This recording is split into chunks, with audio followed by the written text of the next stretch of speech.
And as you can see guys, marami pa rin yung mga construction na ginagawa dito.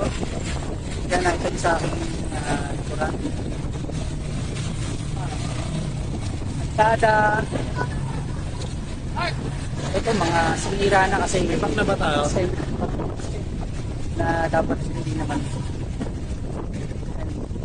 naglalakad naman upload siya nagawa yung kalsada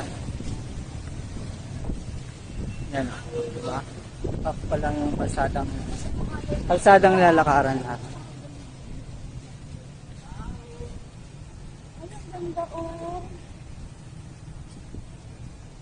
Maganda yung